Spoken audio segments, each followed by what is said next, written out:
Hello and welcome to the Gaggle Challenge. And if necessary, destroy media narratives. I'm George Samueli. It is now 9:09 p.m. in Hungary. It I can't begin to describe just how dismal it is. I mean, it is very, very cold outside. The day kind of comes to an end pretty much around lunchtime. From which time on, it just simply gets more and more dark and depressing and oppressive. And as I keep saying, it's just going to get worse. There's the weekend coming up. That's not this weekend, next weekend, when the clocks move backwards, and so you've got 5 months of that, and then just basically getting colder and colder and colder, fewer and fewer green leaves or anything. So it's all really too awful to contemplate. Anyway, however, let's move on to a more cheerful subject. Thank you, everybody who has joined me. I really appreciate it for this live stream. And there was a lot to discuss, and not least of which is the election, which is now heading towards the final straight. And now there is less than 3 weeks until election day. And it's clear that Kamala Harris has profoundly disappointed her patrons. I mean, her patrons who had elevated her and had assumed that she would do so much better than Biden had, that she would be younger and more energetic, she'd be a woman and woman of color, and so on. So once the issue of that she was a woman of color was locked in, they figured, well, great, now we've got the women committed to Harris, and then we've got all the people of color, whether it's blacks or Hispanics, or when they call the sort of the black and brown people, and I never know whom the Browns refer to, so but that's just me. But they thought, okay, well, that'll be settled, and obviously she's going to do much better than Biden. Biden, to his credit, was skeptical of that theory. He thought that he had much more appeal to Democratic constituencies than Harris did, because he was Scranton Joe. He's been around for a long time. He had a certain affinity with working class voters. He had built up a certain level of trust with black voters. He'd been Obama's VP for 8 years, and after all, it had been Obama and James Clyburn who had rescued his candidacy in 2020. So he said, "Well, okay, I have all of this, this long history behind me, and ultimately, they will come out and vote for me. They always have in the past. Why wouldn't they this time?"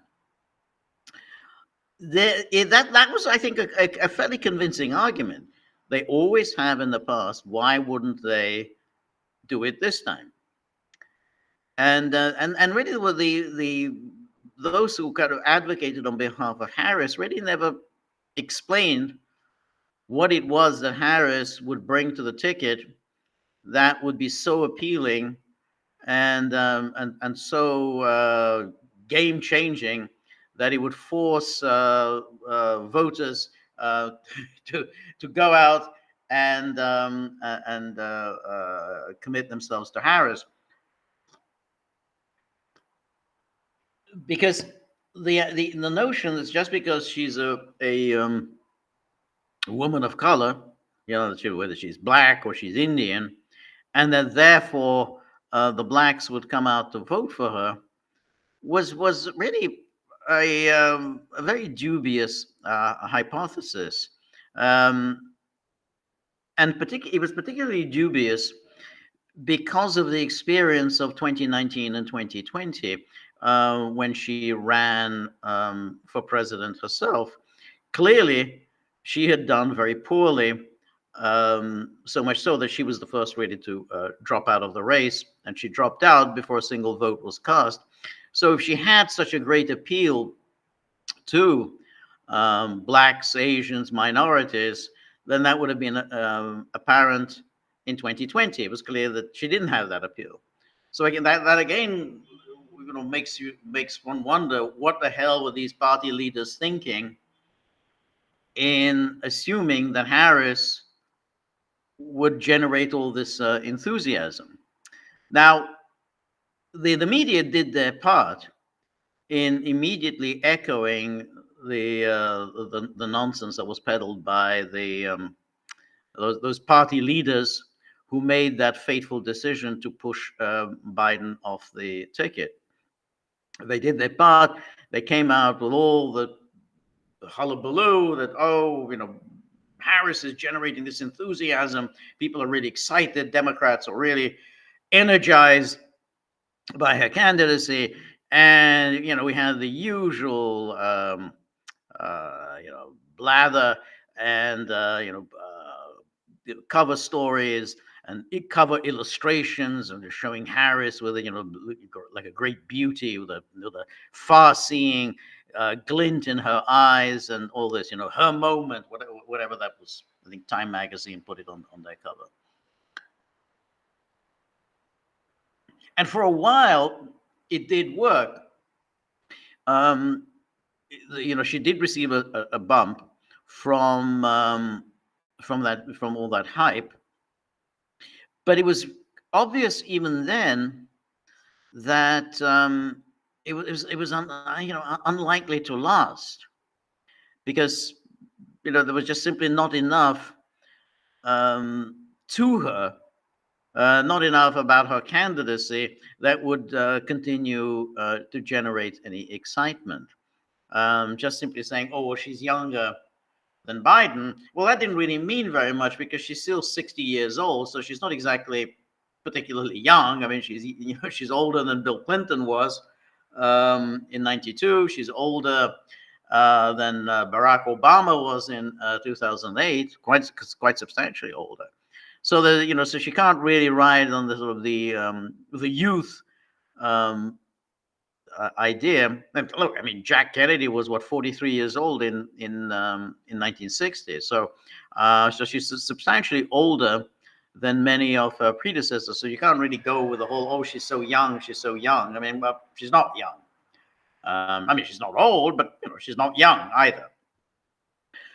And they became clear that really she wasn't a very appealing candidate. I mean, she wasn't quite as dislikable as Hillary Clinton, but that's a really very low bar, because Hillary Clinton couldn't really conceal her actual nastiness and malevolence and her sense of entitlement and her general evilness.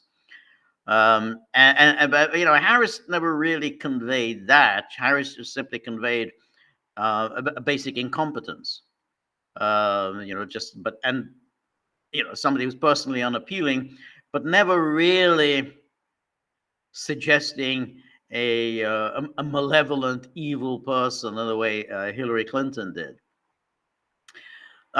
The problem then got worse for Harris, because she started believing the hype around her, and she was getting really very bad advice, and in all sorts of opportunistic ways. She tried to undercut Trump by adopting all of Trump's ideas, and therefore doing a 180-degree turn from all of the ideas that she had espoused in 2019 when she ran. Where there was immigration, on guns, and the rest. So that was obviously, I mean, if you're so obviously opportunistic, again, people are going to turn on you. I mean, she never really couldn't explain why did she changed her mind on everything. I mean, if she can just change her mind on one or two issues, okay, she can explain that away. But if it's changed your mind on everything, and if it's really positions that you had held um, 4 years ago, at a time when you were a mature person, I mean, you were already then somebody who was in her 50s. So it wasn't like you were in your 20s, and therefore you can be excused. Okay, well, you're in your 20s, like those just immature positions. No, but in this case, this was just 4 years ago, and you've abandoned all of them. Then you've got to come up with a good explanation as to why that is. She didn't really come up with any good explanation. And then worse was her appalling performance in that debate. And I said it at the time that I thought she did terribly in that debate because everybody thought, oh, she did great. She won the debate. She won the debate. But of course, if you win a debate, you first of all have to show, well, at what moment did she win the debate? What was it? Give me, show us the knockout blow. Show us, what it was when somehow Trump said something and then she zinged him with some knockout blow of her own. What was it? And of course, nobody could point that out. And so what they meant that she had won that debate was that she, from start to finish, launched one attack after another on Trump. Now, of course, the pundits, the usual media crowd, loved that. I mean, that's just catnip for them. Oh, great, nice. Hit Trump on this, hit Trump on that. Bring up the whole fascists are good people. Bring up he said that the people who died were suckers and losers. Just bring it all out. And wheel out the thing about how he was making fun of a disabled person. Just bring it all on. That was, of course, a huge mistake for her, and I said that it was a huge mistake for her because this would have been an opportunity for her to reintroduce herself to the American public and present herself as an appealing candidate, as somebody that could serve as president, who had certain ideas, certain policies that she wanted to enact, and that this was the opportunity to explain to the American people what she wants to do, what she's really about, and why basically she should be president. She didn't do any of that. Instead, she just sort of launched into these attacks on Trump. Now, again, Rachel Maddow may love it. Chris Hayes, who's the male version of Rachel Maddow, they loved it, but they didn't really realize that that's a really terrible strategy. First of all, people don't particularly appreciate excessive aggressiveness. They don't appreciate her rudeness towards Trump and her general discourtesy, and they didn't really appreciate her condescension. Remember, she was very condescending to him. She was pulling all those faces and rolling her eyes, and then she would rest her chin on her hands and looking with exasperation. And then the moderators didn't help by obviously aligning themselves with her. And helping her out by attacking Trump. It was a disastrous performance, and it was really reflected on the fact she got no bump from the debate.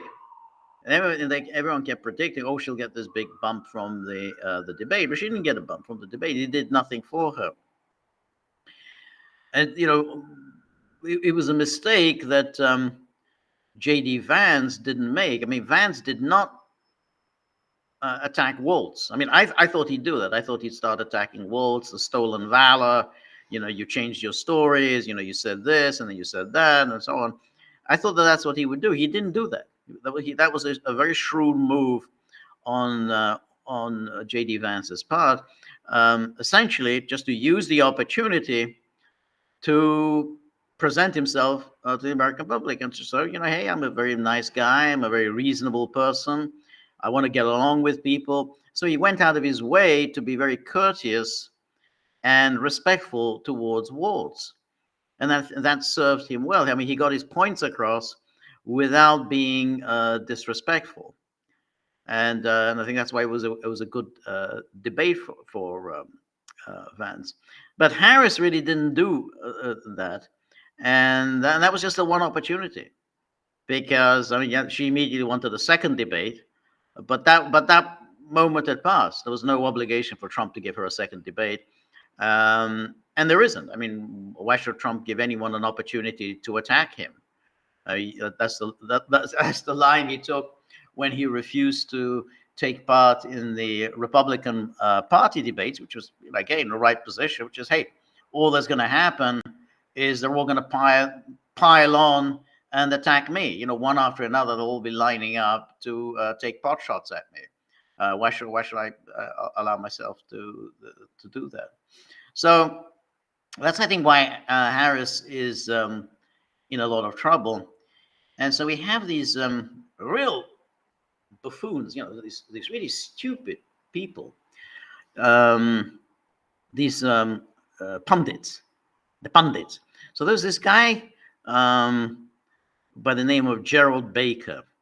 He's a columnist at the Wall Street Journal. He used to be I think he used to be editor-in-chief of the Wall Street Journal. He had some big position. He's had all sorts of positions in the British newspaper world. He's one of these Rupert Murdoch hatchet men. And he writes these regular columns, and he said, boy, this election is going to be really close. This is really, really going to be close. It's going to go down the wire. It's really, really, really close. Now imagine getting paid a huge amount of money to say something so stupid. Oh, it's going to be really close. In the first place, the only reason he's saying that it's going to be really, really, really, really, really close is that that's what the polls say. The polls have them neck and neck. Polls nationally neck and neck, and neck and neck in the battleground. So when you say it's really, really close, you just mean I'm reading the polls, and the polls are in all the media. They're the media all just simply now. Every day, they just simply publish these polls, and every single poll that they publish have them neck and neck. So that's the only reason I'm saying it's going to be really, really close, because I'm just simply repeating what the polls are saying. So again, then you wonder, well, why are you writing a column which provides us with no other information than simply rehashing what the polls are saying? I mean, that, we're supposed to, that's kind of OTOs. We want some insights. We don't just want somebody repeating what the polls say. So that makes that a kind of a redundancy. But the other thing is that fundamentally, it's a very stupid thing to say, because if the polls are to be believed, then we need to compare what the polls were saying in 2016 and in 2020. At this stage of the election. And so at this stage of the election, in 2016 and in 2020, we had Hillary Clinton very comfortably ahead, 6-7 points ahead of Trump, so well outside the margin of error. And Biden was also somewhere around 7 to 9 points ahead of Trump. As we know, those elections were the outcome was very, very close. Trump came out ahead by a few thousand votes over Hillary Clinton, and then Biden came out ahead a few thousand votes ahead of Trump. So very, very close, the result. Yet going into the election, both Hillary Clinton and Joe Biden were very comfortably ahead of Trump. So what can we conclude from this? Well, we can conclude from this that Harris is running very far behind where Hillary Clinton was and where Biden was. That would already suggest that Harris is in some trouble. I mean, unless all of the polls, every single one has rectified all the problems that they'd had before. They don't have, they're not oversampling Democrats. They're not simply undersampling the Trump supporters. So they've rectified every single problem that they've been displaying in previous years, and they were now absolutely accurate.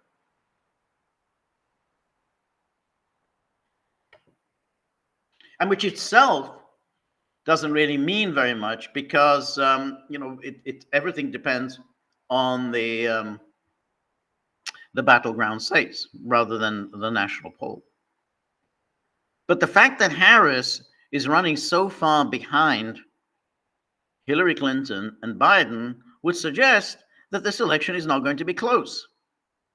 She is something like 8 to 10 points behind where Biden was in 2020. And that was a very close election. She's 8 to 10 points behind Biden, and something like the similar to maybe 7 to 9 points behind Hillary Clinton. So that would suggest that is not going to be a close election. So just to go and write a column and saying, oh, look, the polls have their neck and neck, therefore this election is going to be really, really close, is just stupid. I mean, it is absolutely idiotic. And you kind of wonder why the hell do people like that just get paid to write this dribble? just accepting what the polls are saying is like, oh, this is really close because the polls have them very close. Because if you look at the track record, and you go from the recent elections, then it isn't going to be close. And then again, if you look back on previous elections, like say, Reagan and Carter were very close until right at the end. But it was clear that Carter's support was collapsing, and in the end, it was, as we know, a very comfortable victory for Reagan. And so this is the problem. You got these idiot journalists paid a huge amount of money and just talking absolute rubbish, and not even understanding the polls. I mean, we during the live stream yesterday, we talked about that Harris was not doing well among blacks and not doing well among Hispanics. So even if those polls are exaggerating how poorly she's doing among blacks and Hispanics, and that some of that support would return to her on election day, it's still a serious problem. It's always a serious problem if you haven't got your base locked in. I mean, that's what every candidate, you're going into an election, you've got to have your base locked in. If your base isn't really locked in, then you basically you're not going to get reelected. I mean, that's just the way it is. And I think that's the issue with her. Anyway, let's take a look at some of the comments made on our locals page, and so we have Danaki. Always good to see you, Danaki. Says Kedvesh George, dear George, why are well-meaning and well-read people like Nina Byzantina unable to escape the Xenonic mirage matrix of idealistic Russia can do no wrong worship and keep inventing excuse after excuse for all the obvious failings when reality is disproving them each and every single day? It's a very interesting question, because there is this the sort of the Russia yeah, exactly as you put it. Russia can do no wrong. Russia is fantastic. Russia's winning this war. Russia's somehow a bastion of freedom around the world, um, when clearly it isn't. I mean, let's just let's leave aside the condition of the war um, for the moment. But let's say you look at this LGBTQ stuff. Now, admittedly, this isn't. I mean, and again, the only reason it's worth bringing that subject up is that Russia itself has brought that subject up. Russia it talks about how, well, we don't have this kind of decadence and depravity in Russia, but of course, Russia does have that kind of decadence and depravity. I mean, it's a. I think Peter said something like that. Whenever you have the sort of gay pride day in Russia, half the staff at RT doesn't show up for work. So it's clearly that Russia has that. I mean, again, not as strongly, not as intensely as in the West, but it's hardly kind of presenting a massive civilizational alternative. I mean, I like the idea of Russia as a civilizational alternative, but it's one thing to wish it, and another to proclaim that it's already here. Same goes to COVID. Russia put all those COVID restrictions, as much as, if not more, than the West did. There were the vaccine mandates, there were the mask mandates, there were the lockdowns. Now, again, maybe it wasn't as strict as in the West, but even in the West, it was a little. There were places that it wasn't quite as strict as that, but Russia did have that. There was no question. I mean, it's not like Russia said, "Okay, we're not going to impose these vaccine mandates. It's up to individuals to decide what they put in their bodies." But Russia didn't adopt that position, and then we could talk about other things like the central bank digital currency and all the rest of. Russia isn't really presenting that alternative. I mean, it would be excellent if it did so, or even the trash TV. I mean, yeah, no question. The trash TV in the West is appalling, particularly in Britain and the United States. I mean, that's a TV that I'm most familiar with. It's awful. It is depraved.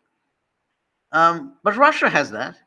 I mean, it's not like you turn on the telly in Russia and you get middle of the afternoon and you get a Shostakovich concert, and then followed by a learned discussion about Sibelius, and then Dostoevsky and Pushkin in the evening. And so you always enjoy get your cultural input from Russian TV. It's just not the way it is. It used to be a little bit like that in the Soviet Union. The Soviet Union definitely, and there was a high culture that people people I think took part in. And I remember the argument again on the part of the Western anti-communists. When you say, "Hey, look," I mean, you say all these terrible things about the Soviet Union, but look at that. I mean, you have you go there to the metro, and you see people sitting there in the metro reading Dostoevsky, or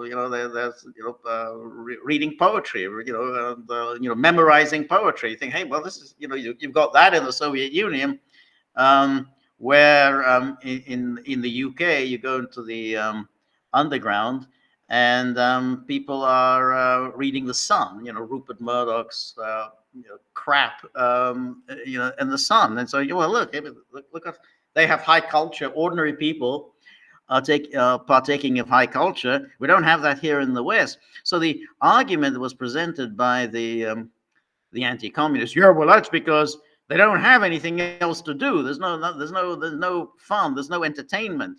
The Soviet system just provides no entertaining clubs or social events that people can enjoy. So what else can they do except read Tolstoy and Dostoevsky? Of course, you can say, well, okay, well, that's not bad. I mean, you know, maybe young people don't necessarily want to do that. They want fun and entertainment, but still, that's the way they had it in the Soviet Union. But anyway, that's not the way it is in Russia now. And so when you say about, well, it's the civilizational alternative. No, I mean, we don't have the civilizational alternative.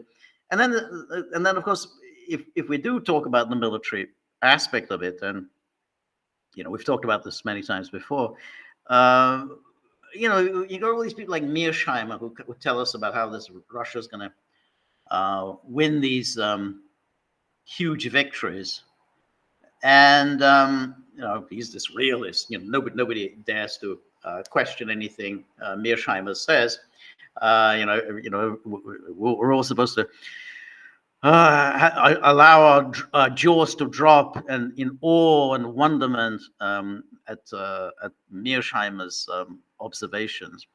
But anyway, he presents this thing that, well, Russia will of course take these 4 oblasts. Donetsk, Lugansk, Kherson, and Zaporozhye, and he's going to take 4 more oblasts. He never quite explains how Russia's going to do this. I mean, where are the troops going to come from? Where's the manpower to do this? Unless Russia decides to mobilize, and there's no evidence that Russia has any intention to mobilize, and then that may itself be a question. And again, where if you don't have the manpower, then you're going to have difficulties taking the 4 additional oblasts. I mean, maybe they can grind out a victory in the Donbass, and that they may well be on the way to doing that. But it's a long, painful, grueling slog involving enormous casualties on Russia's part just to liberate Donetsk and Lugansk, which, remember, that was the one of the objectives that Putin set out on February the 24th, 2022. And I mean, his others were denazification and demilitarization of Ukraine. Now, it's hard to see how he can achieve denazification or demilitarization, because basically Ukraine is now much stronger militarily than it was in February 2022, because NATO has been pouring in all this weaponry. Now, but at least of Putin's objectives, this one seems the most doable, that he can just drive out Ukrainian forces from the Donbass. But we're still some way from that. And again, some way also from Kherson and Zaporozhye, let alone the 4 additional oblasts that Mearsheimer thinks Russia is going to take. With what? Where are the forces going to come from? So then the problem is that Mearsheimer again and the rest of them, they mistake sort of tactical successes with strategic victories. It's quite possible that Russia can achieve these tactical successes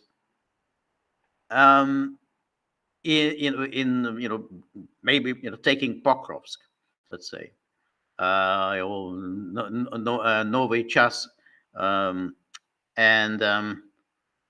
the fundamental problem will still remain. The very problem that Putin had so eloquently spelled out on February the 24th, 2022, which is we've got the NATO on our borders, a massively expanded NATO on our borders, a NATO with hostile intent towards us, and we are basically surrounded by NATO. And unless you can do something about the rest of Ukraine, even if you take the Donbass, and even if you take Kherson and Zaporozhye, you've still got the rest of Ukraine, which will continue to be armed to the teeth by NATO, and will continue to lob missiles or whatever, or will be at very least be preparing for further military actions against us, the Russians, whether through subversion, through missile attacks, through terrorist incidents, things that the West is actually pretty good at organizing, and they're going to be doing that, after the armistice. So it's a real problem. It's a problem, and then this is to be a NATO in which Ukraine will be a de facto member. I mean, Ukraine is already a de facto member of NATO. Ukraine is a de facto member of NATO, and everything that NATO is now doing for Ukraine, it's pretty much acting in accordance with Article 5, as if Ukraine is a member. I mean, even if Ukraine were formally a member of NATO, NATO would be doing pretty much what it's doing now. There's no obligation to go directly to war on behalf of Ukraine. All there's if it comes under attack, there's just simply an obligation to do something, and that's what NATO is doing. So it's already a de facto member of NATO, and therefore NATO is already acting in accordance with Article 5, doing whatever it deems is appropriate for Ukraine against Russia. So again, that's the problem is going to be how is Russia's security improved, and that somehow, the Mearsheimer and the others don't really answer. They just they'll talk about how he's going to take this territory, we're going to take another oblast or whatever. That doesn't really answer the question. I mean, even if Russia does take these oblasts, again, as I say, that's by no means a given, or at least it's not something that's going to happen tomorrow. But Russia does continue to have this a serious problem, because NATO will not let this go.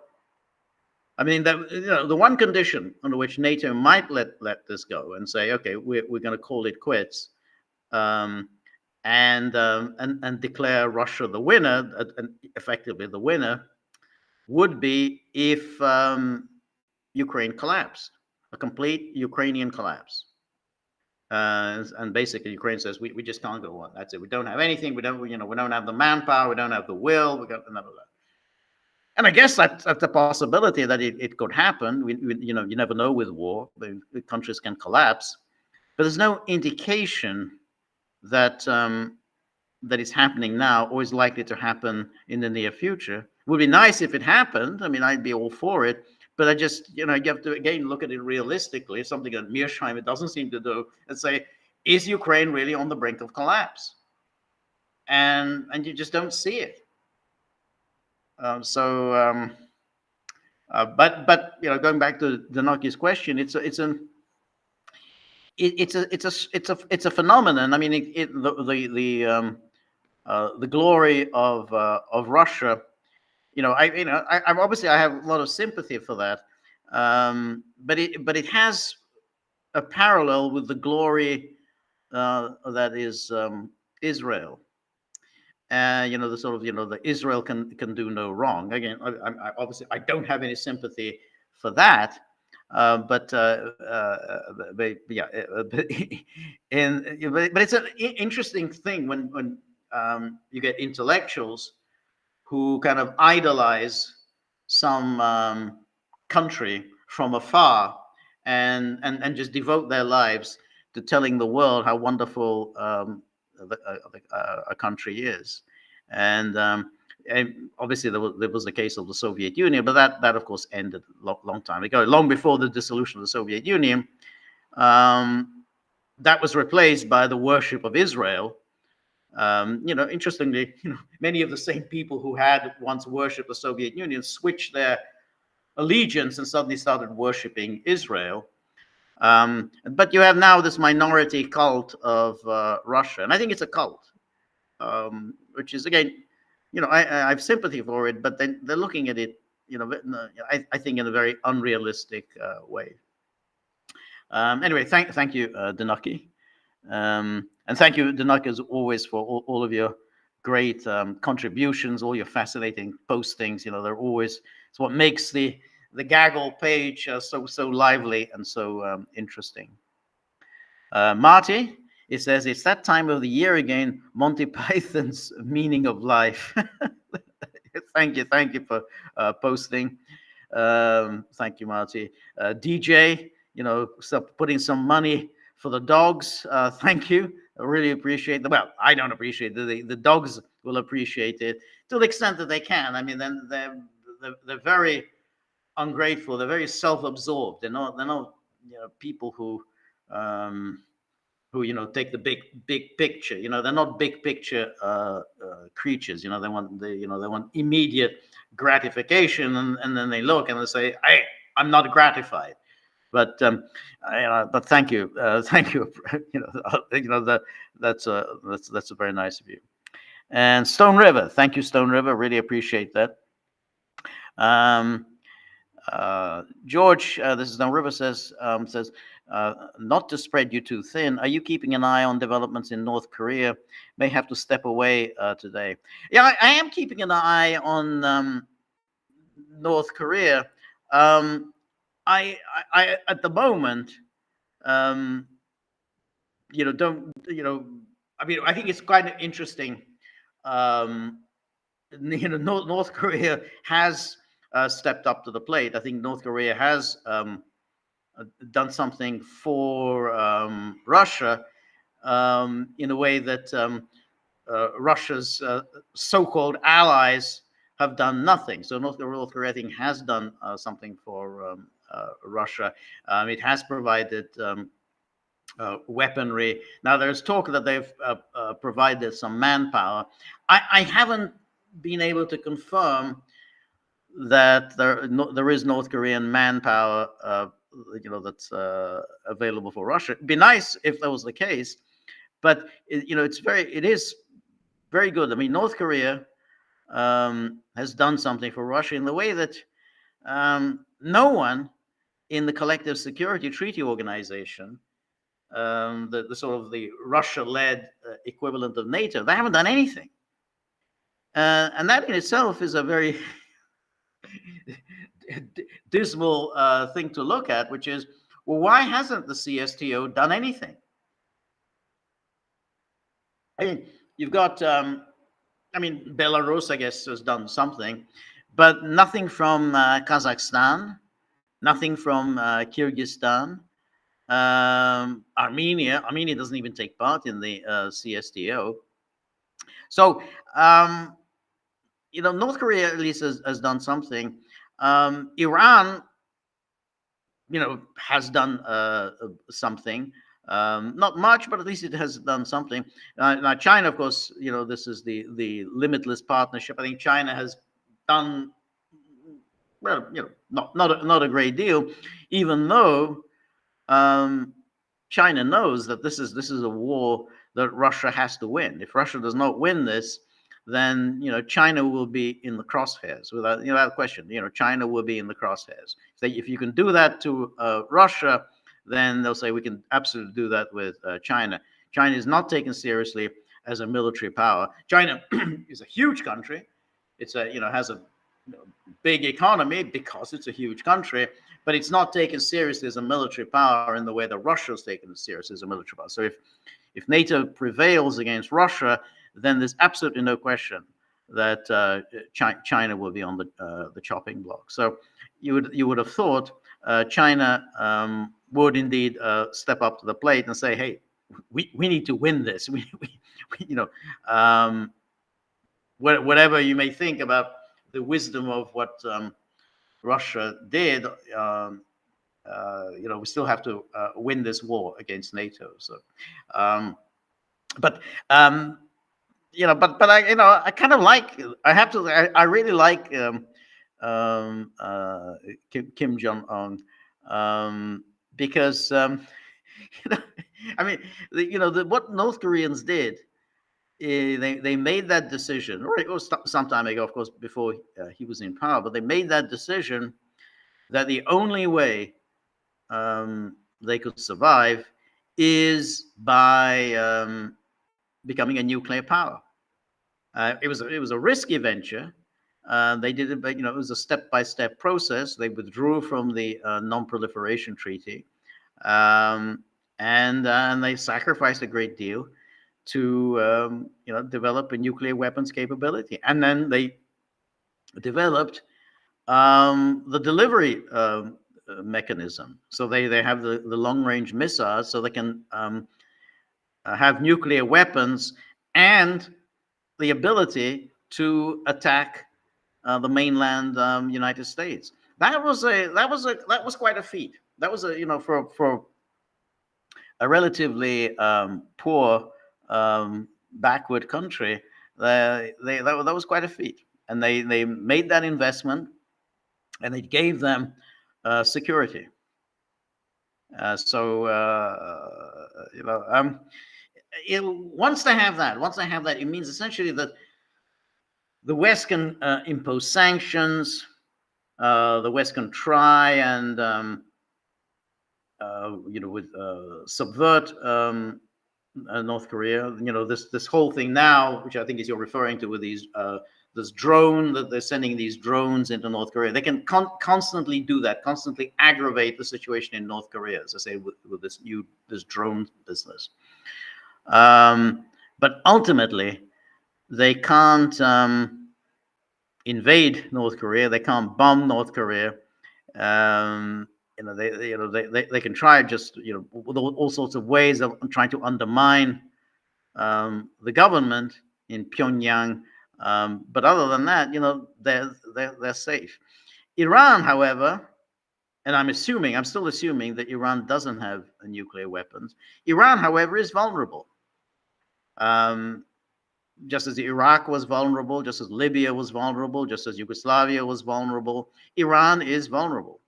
It's up against two nuclear powers, Israel and the United States, both of whom want to destroy the government in Tehran, and they have all sorts of mechanisms at their disposal to do so. And so I think Iran is vulnerable, I think, in the way that North Korea isn't. Anyway, it's the Stone River. Thank you for your question. Anne Marie, good evening. George, good evening. Gagglers, always good to see you. Thank you so much, Anne Marie, for your generosity. And he says it's also very dark and gray here in Switzerland. Yeah, this darkness and grayness, it really has to stop. It's quite intolerable. I know it's very very hard to live in these kinds of environments. Anyway, thank you, Anne Marie. NKMRD, thank you also. Thank you for your generosity. And then Stone River says, thank you, Stone River. Says Trump seems to be finishing strongly. He was on fire at the Economic Club of Chicago today. Yes, it is interesting that Trump is finishing strongly, and I think what I like about these speeches, particularly when he talks at these economic clubs. I mean, like the Economic Club of Chicago, I was talking about at the Economic Club of Detroit the other day, is that he's focusing on his two big issues. He's focusing on immigration. Over and over and over again, he brings up immigration, and over and over and over again, he talks about the tariffs. How he's going to keep out cheap imports, from everywhere, from China, from Europe, everything he's going to keep out. So in both of these cases, both of these positions, he's essentially saying, I'm going to protect American workers. And that I think is very much his strong suit. It's always been his strong suit. When he says, I will protect American workers. Something that Obama didn't say, something, Obama, on the contrary, was pretty much saying, hey, he was doing the message, the globalist message, learn to code.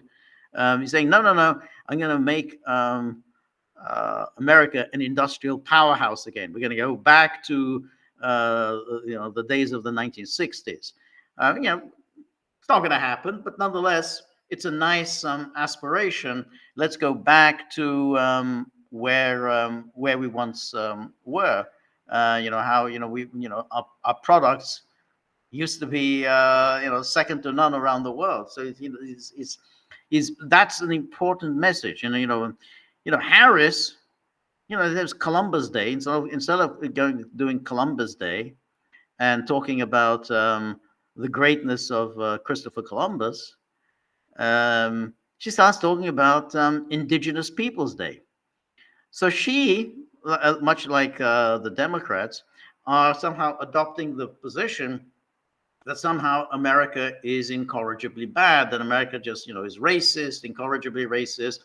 America has this terrible history it has to be ashamed of. The history of slavery, the history of racism, the history of Jim Crow, and of course the racism that still prevails, which is why, after all, remember, she was celebrating Black Lives Matter. Oh yeah, then they won't stop. They're not going to stop. They shouldn't stop. They need to go on. So she's basically that's her view. That America is a terrible place. Look what Christopher Columbus did to the indigenous people. Now, Trump takes a very different view. He says, he doesn't care about any of that. He just says, well, we're going to be, proud, loyal, patriotic Americans. And I think that's a message that will have resonance. I don't think the thing about, well, let's be ashamed of ourselves. I don't think that will have much resonance. Obama kind of got away with that because everyone was in love with the idea of having an African American as a president. She can't really get away with that. So I kind of agree with you that that essentially that Trump is finishing strongly. He's on message. I guess even when it comes to foreign policy, he's not really talking as much about. He's not sorry. He's not talking about that as much as he was in 2016, because in 2016 he was talking about no more interventionism. Can't we get along with Russia? So he's not really talking about that very much now, other than, well, he's going to bring the war in Ukraine to an end. He'll do it in one day, leaving all that vaguely. But I mean, when it comes to the Middle East, he certainly isn't talking peace then. So that's a drawback there. And he may well I think that may be damaging for him. I don't think it'll decide the election. I think that I think the issues that he emphasizes, immigration and trade, I think will are much more significant. But there's no question he could do much better if he was just much more forthright about being a peace candidate. He is the peace candidate. He's not really doing that. And anyway, so anyway, I think he's finishing strongly. Then DJ 514 says, "Was Harris raised by a middle-aged family? Middle-aged family? I don't know whether they were middle-aged exactly, but I mean, if you mean the middle class, um, I wouldn't have said that. I think that she's this. We don't normally think of university professors as somehow typically middle class. They don't have a typically middle class existence. Generally, they're fairly well paid. Particularly if you're a professor at a prestigious university, and you don't really have the kind of the experience of sort of what would you think of a middle class family. Oh, we got to we've got to think about the grocery bills and how we can afford go on a vacation this summer and so on.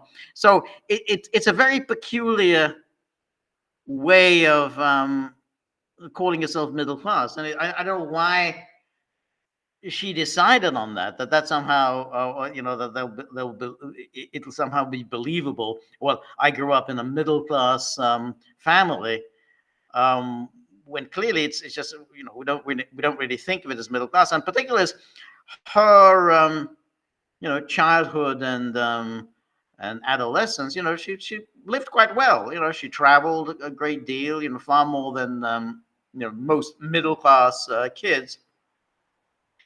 And I guess she decided, or her advisors decided for her, that she wants to draw a distinction between herself and Trump, that somehow she was middle class, while Trump was his father gave him 450 million or whatever.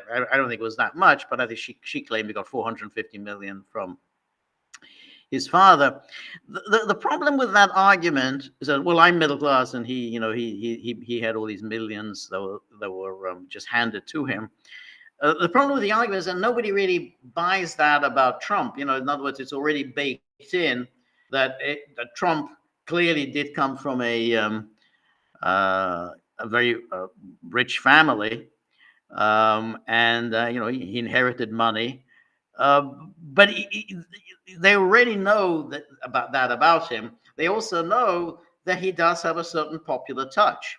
So that doesn't really matter. The fact that you're rich and you come from from wealth, if you have a certain popular touch, and if you adopt positions and policies that favor the middle class or the working class or whatever, then all that is forgiven. Who cares that you were born into money?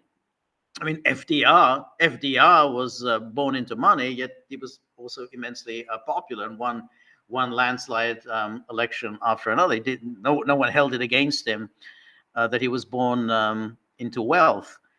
So that's why it's a very strange argument to make, because all this is already known about Trump. I mean, it's already been 10 years since he emerged as a kind of a political candidate. So everyone's already known all of this about him, that he's for money, and yet he has the popular touch. He has the ability to reach the public and address their concerns. Whether hey, they want their jobs, they don't want being wiped out of existence by cheap labor and cheap imports. So it doesn't matter how rich he is, and with Trump, it's not only that he's rich; he's ostentatiously rich. He makes no secret of his having wealth. He talks about this all the time. He arrives on his Trump jet. He talks about his golf courses. He talks about these, all his luxury properties. So he makes no secret of it. He's not pretending to be anything other than what he is. and he even says, like, the easiest thing for me would be to give this up and just enjoy my years in retirement on all my golf courses, or just living on a beach somewhere. So it was a very odd for her to take this stance, and particularly, I mean, really, if your policies don't favor the middle class, because basically you're a globalist. Basically, you want to hit people with a Green New Deal. And basically, you want to take away people's guns. You want to take away people's right to express themselves on social media. Well, you're not, you're not doing anything to support and protect the middle class. So therefore you can say, oh, well, I grew up in the middle class kid. But if you're not doing anything to help the middle class, then who cares that you grew up a middle class kid, which in any case, as I say, she didn't. Anyway, and Marty, always good to see you, says, happy Tuesday, George and Gagglers. Happy Tuesday to you, Marty. And then DJ says, I got a kick out of North Korea's trash balloon campaign. Yes, that was very nice. They were put all this trash that was in these balloons, and with all those, it looked like it was some excrement and everything else that was flown over the border into South Korea. I'm sure they were very happy to receive balloons delivering excrement. So yes, that was very nice on North Korea's part. So, yeah, and then DJ says tariffs are front-loaded taxes. Well, tariffs are taxes, but they're taxes on imports, and the whole point of tariffs is to make your domestic industries competitive. So how do you make your domestic industries competitive? Where do you hit the foreign made goods coming into the country less competitive? And you do it by hitting them with a tax. I mean, that's the whole point of tariffs, and it's a way to make imports, the purchase of imports, unattractive. And so they become, more expensive, and that helps your domestic industries. And that's all he's doing. He's saying, I want to protect domestic industries. So I don't have any problem with that. So let's see if we've got any more questions. Let's go back to go to YouTube. God, it's so hard to read this what they have on YouTube. With this, the way on my screen, I have this black background and then tiny white lettering on against a black background. Who the hell can read that? Enjoyer says, so far early voting turnout for Trump and Republicans are down. Democrat voters are turning out once again. The red wave that slick talkers on the right said would happen has yet to materialize. That may well be the case. It is true, though, that the Republicans don't like to go in for early voting. They don't go for mail-in voting. They like to show up on election day. I mean, that's the case for Republicans, even though Trump and everyone else has been telling them for a long time, don't wait till election day. Vote now. Vote early. Make sure that your vote is in, because don't rely on the machines working on election day. Don't rely on getting access to the polling places on election day. Don't take the risk of leaving it to the last minute on election day. So the Republicans, but that was their message. But the Republicans, I think, aren't taking the message yet. But we'll see. We'll see. I'm not sure that the parallel with 2022 is exactly right, because in 2022 I wasn't buying the red wave story, because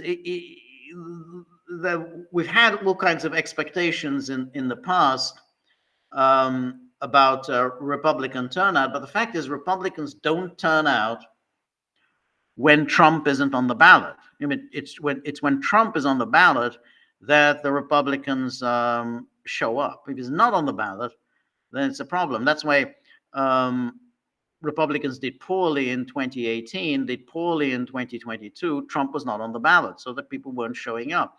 But they did well in 2016. They did well in 2020. And Trump consistently runs ahead of a generic Republican. So he's always running ahead, even now.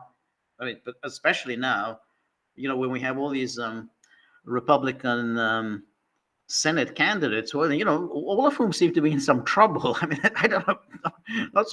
I'm not exactly sure why they're all in some trouble, but it doesn't look like too many of them, other than the guy in Montana, are going to win.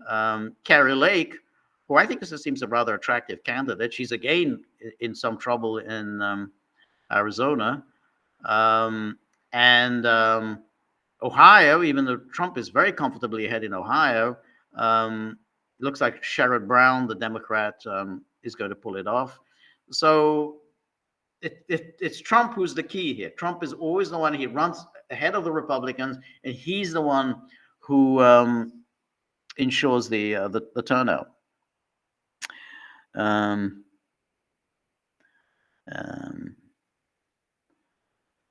Okay, then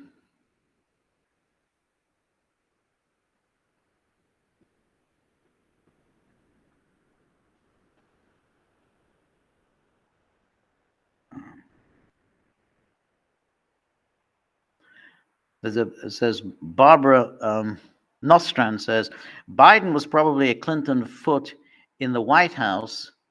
Also, Harris herself looks more like a Clinton pawn to me than an Obama pawn. I don't know. I haven't seen any particular link between Harris and the Clintons. I mean, there is some link between Harris and Obama. I mean, I don't think it's particularly strong. But I haven't seen. I mean, you'd have to show me the link between the Clintons and Harris. I think. I mean, I think the Clintons are sort of pissed off. I mean, they're pissed off that they missed it. They missed it in 2016.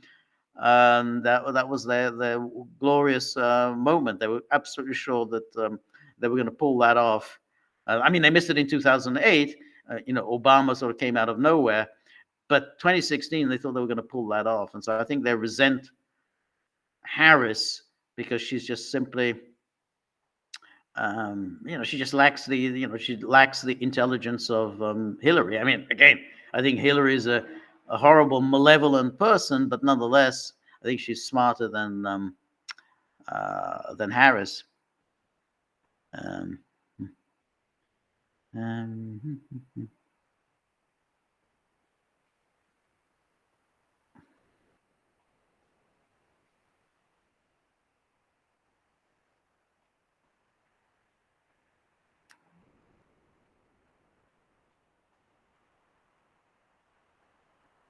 Enjoy says Democrats, Harris will steal the election via mail-in ballots. It's already happening via early voting. Yeah, I mean, I think that's I also kind of take a pessimistic view, and I am very concerned about the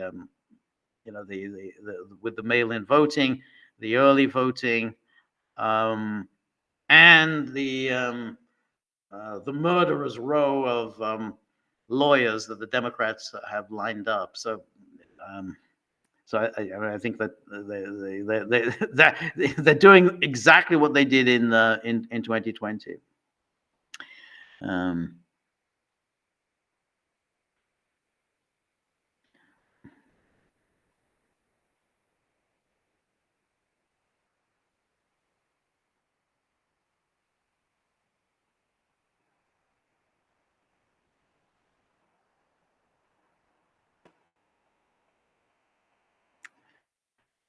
mhm.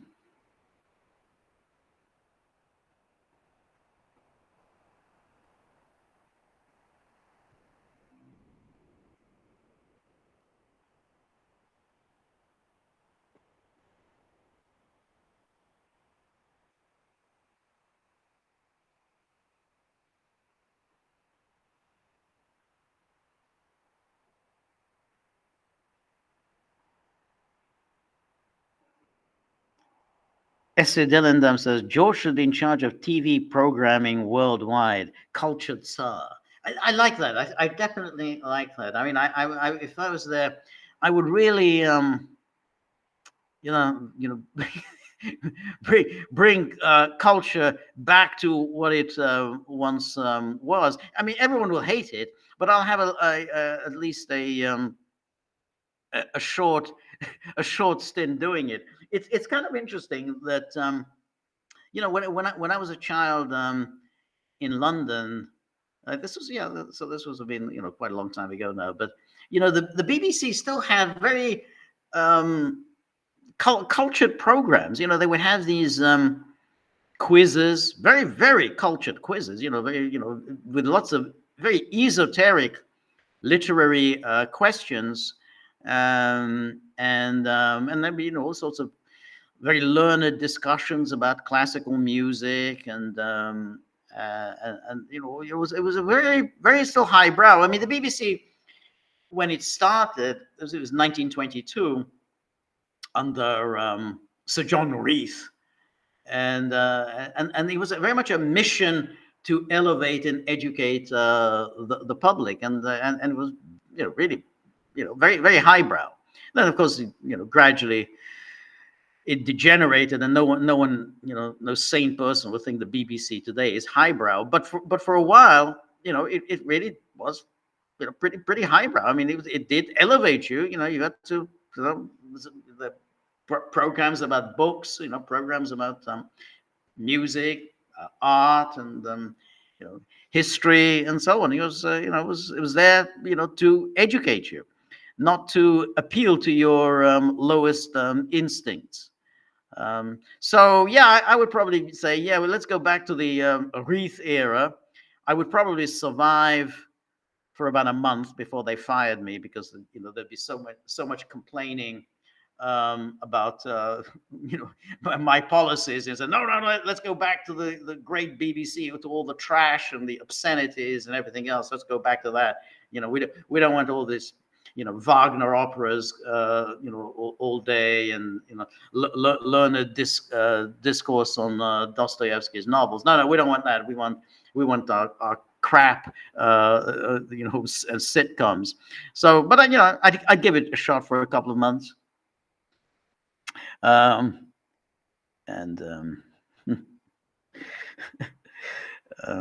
so Bustelo Maserati agrees with that.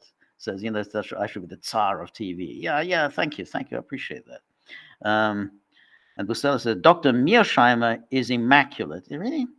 Dr. M says speaks on modus vivendi, a coexistence of opposing factions. Well, I don't have anything against Mearsheimer's aspirations, and I don't have anything against Mearsheimer's criticisms of Western foreign policy. And all of that I agree with. I agree all of his attacks on Western policymakers, all of his attacks on NATO. I do have a problem with this constant predictions. I've said this before. I can't take all these predictions. I mean, they go there, all of them. They all come on, and they all give us prediction about what's going to happen in the next weeks, next months, and so on. They say, "Oh yeah, this is all on the cards." It's extraordinarily annoying, very very unenlightening, and really stupid. Because then you say, "Well, you made this prediction 3 years ago, and it hasn't happened." And Mearsheimer does this, and I don't know why he does this. He's supposed to be a realist, which means they should stick absolutely to the facts and not start crystal ball gazing. But again, but his outlook I don't have any problem with. But if you recall, when he did that debate, it was Walt and was that the Monk debate. So you had Walt and Mearsheimer on one side, and then you had Radek Sikorski and Michael McFaul on the other side. And it was about Ukraine, NATO, and so on. I can't remember the exact formulation, but Walt and he lost the debate. I mean, they lost the debate, when they had the vote. Now, I don't take the vote seriously because it was obvious how it was rigged by having. They voted initially, whose side are you on? And initially, the vote was in favor of Walt and Mearsheimer. And then after the debate, they said, well, whose side are you on? They voted for Sikorski and McFaul. And okay, that was just a setup in order to have, Sikorski and McFaul won this debate. However, Mearsheimer and Walt made a complete hash of it. They did terribly. It was awful. They should have won that debate hands down, but they screwed it up.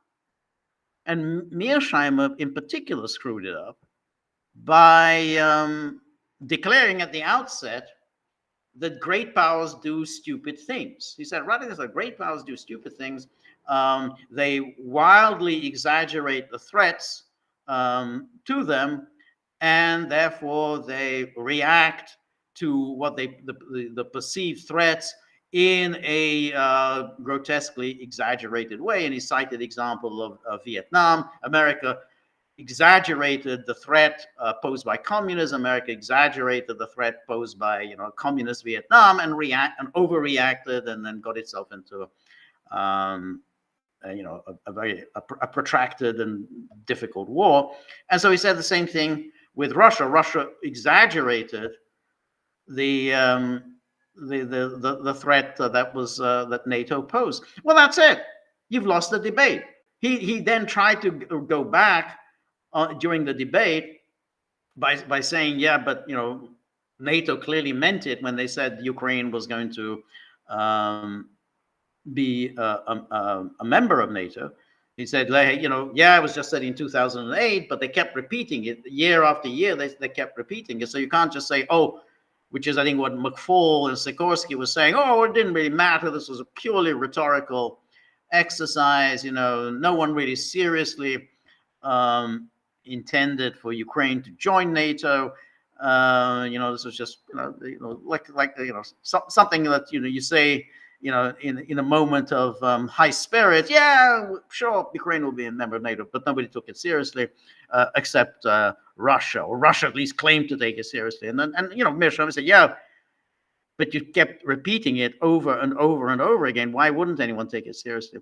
But in any case, the point I'm making is that Mearsheimer had already lost the argument by saying that Russia had overreacted to the perceived threat from NATO. That's it. You're not going to win the debate once you've made that concession. You could look that up. I think it's on YouTube, the Monk debate, and just see how Mearsheimer, this great, powerful, towering intellect, the apostle of the realist school of foreign policy, how he just blew it. And lost that debate, which he shouldn't have done. Anyway, and then the Essay Dillandam said there should only be Tsargrad TV and whatever matches it for California. I don't think Tsargrad TV is still in existence. I think I appeared a few times on there. It was already a while ago. But I don't think it's still around.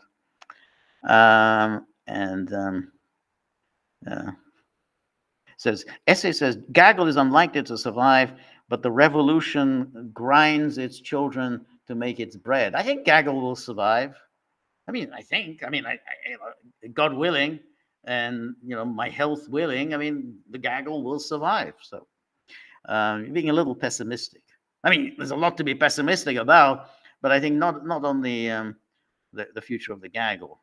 Though, as as the hounds point out repeatedly, hey, if you want the gaggle to survive, dip into your pocket, whip out a few coins, dunk them in the tip jar, and then the gaggle survives. I mean, this is the position taken by the dogs.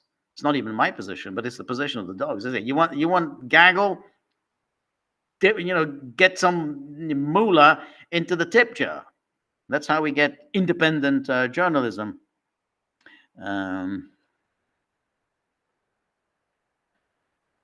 Jane T says Mearsheimer has not said when those areas will be taken. Well, you've got to have some kind of a realistic time frame. I mean, if you say they're going to take them in 50 years, then I mean, who knows all the different things that can happen in the next 50 years? One has to assume when you say something like that, those 4 additional oblasts, that you're talking about, some time frame in the near future. If you are going to be talking about the long term, then I have to say, the longer a war goes on, and I've said this before, the longer it goes on, the more all kinds of different scenarios can come into effect. All sorts of dangerous scenarios, and which will destroy all of those plans.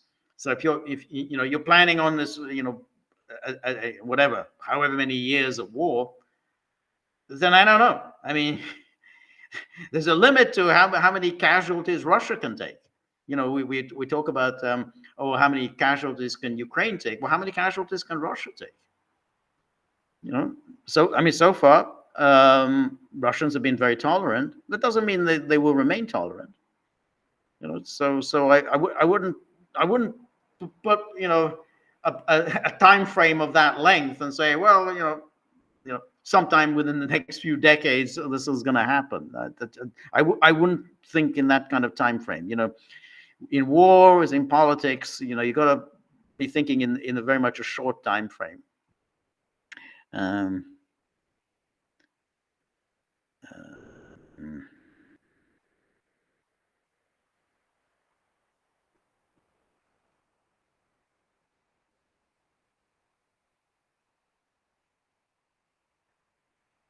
Dissidilendum says, the strange thing is Python did a 40-year anniversary live performance of the Argument Room sketch. That would be 40 years. Okay.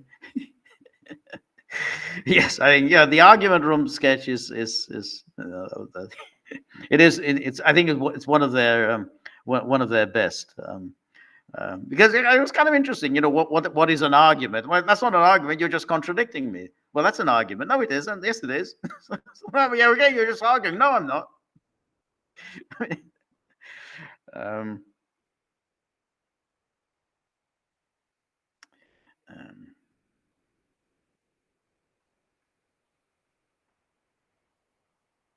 Jane T says North Korea managed to build a deterrent.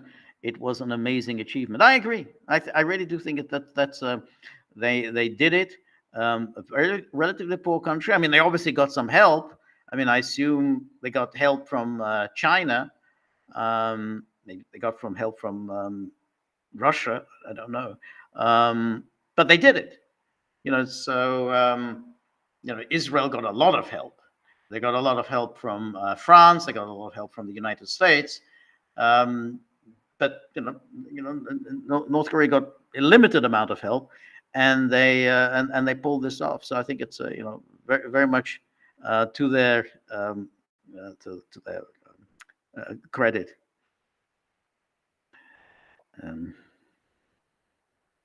So Brett Harris, Brett Harris says Israel is very vulnerable. Israel is vulnerable. Israel has, however, something that Iran doesn't have, and Israel has the United States in its corner. If you have the United States in your corner, that helps. That helps a great deal. Iran really doesn't have anyone in its corner. Iran doesn't have nuclear weapons. So Iran, I think, is in a much more precarious position. Again, I think the United States is ready to go to war on behalf of Israel, or ready to go to war in a sense, ready to take military actions on behalf of Israel. Russia is not prepared to take military action against Iran.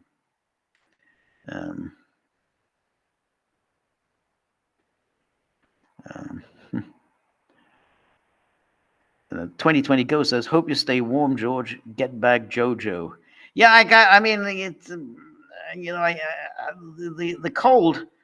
I can live with the cold, not particularly well. I'm no fan of the cold, but I have difficulties living with these dreary, gray, sunless days. We're going, lasting through eternity. I mean, that's when you get a sense of what eternity is.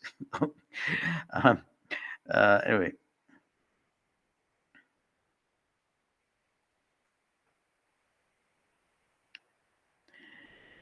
S.A. Dillon says, actually, before Reagan, Trump's, Trump's idol Marxism was very strong, and Trump wants to get back before Reagan's busting of union. All Trumpers regard Marx as Satan, yet Trump is Marx.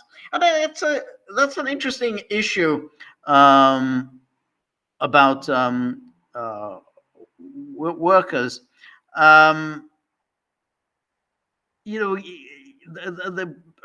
I mean, how Trump would probably look at it, I mean, is the unions, is somehow, he's for unions, he's just against union leaders. I mean, the union leaders, because the union leaders are such political creatures, and they're absolutely embedded within the Democratic Party, which doesn't do anything for workers' rights.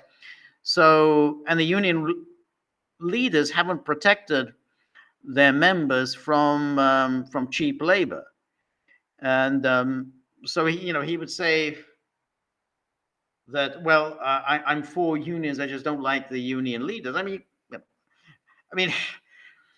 there aren't really too many unions anymore. I mean, it's like the era of Reagan.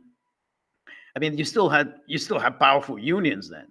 That was still a big deal when you had so many unions. You don't really have them anymore.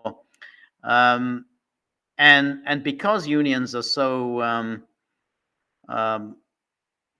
vulnerable, they've basically become just appendages of the Democratic Party, because they think the Democratic Party will shower particularly the union leaders, with all kinds of favors. So that's why, to somehow embrace the cause of union. Oh, hey, I'm the friend of the working man, and so I support all these unions. I don't think that it's not. I don't think that argument works anymore. I mean, that might have been true back in the 1960s and 70s. I just don't think that's true. I mean, I look at the union, the UAW. I mean, what the hell has the UAW done for defending auto workers? I think it hasn't done anything. I mean, the auto workers industry, the auto industry has been decimated in the U.S., and the UAW hasn't done anything. So, I think you can get around that argument.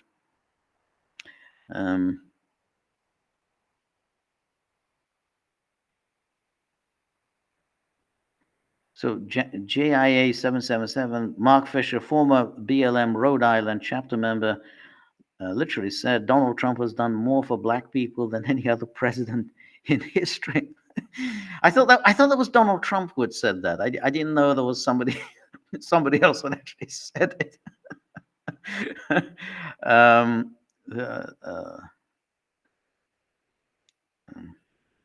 Then William Taylor says, it is weird.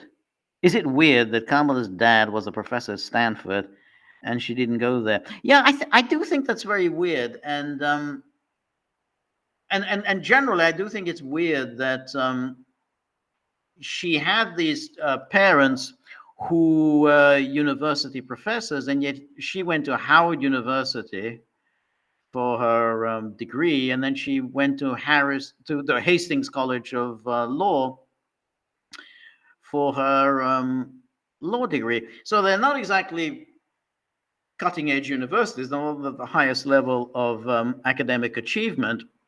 And again, I don't care about that, but it is surprising that if your parents are university professors, that they don't actually get you into a first class school. And so I'm surprised. I'm not sure whether her father was a professor at Stanford when she applied um, to study, either as for her bachelor's degree or for her law degree. I'm not sure exactly when he became a professor at Stanford, but either way, he was a professor. He was well embedded within the academic system, and given that, you would think that that would open doors, because he knows other professors. He can write letters. He can lobby on behalf of his daughter to get him into a prestigious school. So it's very, very surprising. Now maybe that he just wasn't prepared to do that for her. I mean, she didn't exactly have great relations with her father. In fact, she never talks about her father. I mean, she just talks about her mother, but that doesn't talk about her father. But again, the mother doesn't seem to have lobbied very hard either to get her into a good school. So I'm surprised that happened. I'm surprised also that affirmative action didn't help her. I mean, again, she's Indian, she's black. That should help open doors into into the prestigious schools. It certainly did for Obama. Columbia, Harvard. So it is quite strange that that somehow she didn't go to any of those schools that you would have expected.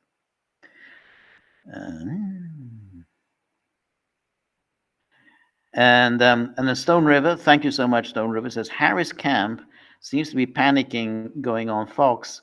Admittedly, Brett Baer. Well, yeah, I think they're trying to do this pitch to Republicans who are against Trump. I don't think it's going to work, to be honest. I mean, I think that it's very much a niche constituency, the sort of the Dick Cheney and Liz Cheney, Bill Kristol, David Frum. I mean, these people have sort of left the Republican Party long ago. I think that's the pitch. Or there are people on Fox News who just hate Trump, and they'll find her appealing. Yeah, and there are Brit Hume and these various other people who find her appealing. But I just don't think there are enough Republican voters who will be persuaded to vote for her. So I just think it's kind of largely a waste of time. I just don't think that. I mean, she's invested a lot in this whole Liz Cheney thing, but Liz Cheney is again like a media creation. I mean, it's a fantasy that Liz Cheney has any kind of a constituency, that somehow there are Republicans who are willing to follow Liz Cheney. There aren't any. I mean, she had her opportunity in her own state. It's Wyoming. I mean, her father owns the state. I mean, it's hers. And she got trounced by, what was it, 40 points or whatever in the primary. I mean, if you can't even get Wyoming, the people of Wyoming to vote for you, then you're not going to get anyone else.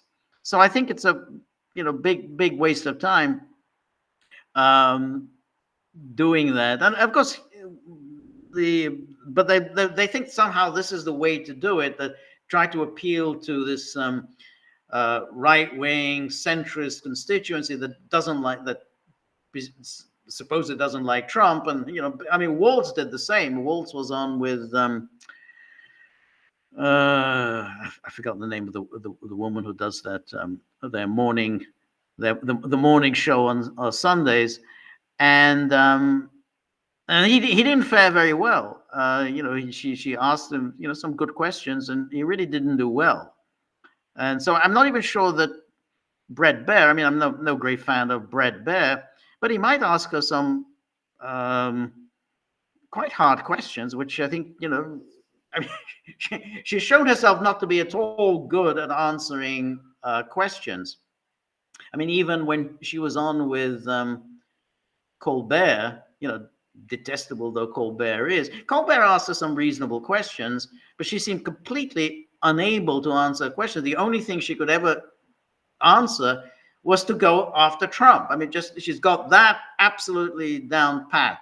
All of the things you're supposed to say about Trump, how much she hates Trump, and then what a terrible person Trump is. That's when she gets warmed up and gets quite animated, denouncing Trump. But anything else, any other questions, she's completely flummoxed.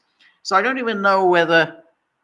I mean, I don't think that the strategy that there are many Republicans who are going to find her appealing. That just. I think the Republicans who I think don't like Trump, we just simply don't. I think they won't vote. I don't think they're going to vote for her, or they'll vote for someone else. They'll write in a candidate. But so I think that's in itself is misconceived. But I also just not sure that she'll be that good at handling Bret Baier.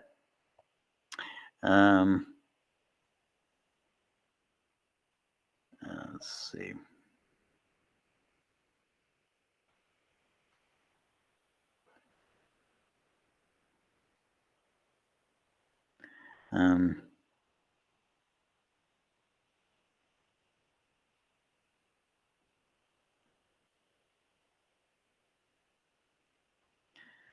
Barbara Nostrum says Harris is a phenomenon, needs more of an explanation than being a woman of color. She was obviously being promoted by a major player way back during the Kavanaugh hearings. I agree with you, but and I think it goes back even before that. There was a way that she became San Francisco DA. I mean, how did you pull that off? She with very minimal experience in litigation, and she's already running for San Francisco DA. And again, limited litigation. She's already running for California Attorney General. So she was being promoted at a very early age without any real accomplishments. I mean, it's not, so like she's a high flyer, but without anything that she can say, well, I did this, this, and this. She would just boom. She just goes from one big position and the other. And of course, in California, it's a one party state. So once you get the party behind you, then you're in like Flint. I mean, so Attorney General California. Then she becomes a senator from California. All really without anything in particular. I mean, evidently she was being groomed from an early age to be president, and indeed, when she announced in 2019 her candidacy, she came on as the one who's got the inside track. She will win the nomination. That was very much. It was a big build up, a big opening to her campaign. And if you go back to that, and you watch the Morning Joe crowd and everyone, they're all celebrating her. What a brilliant, forceful, superb candidate. And clearly they were all expecting her to waltz to the nomination. So clearly, everyone was, in on the plan, which is Harris will be the party nominee, and Harris will be president. It didn't work out that way. It turned out that she turned out it's one thing to do this in California, a one-party state. It's quite another thing on the national stage. And I think that's still haunting her. That she's showing herself that I mean, the moment you got a wider array of people looking at you, you don't look so good. Anyway.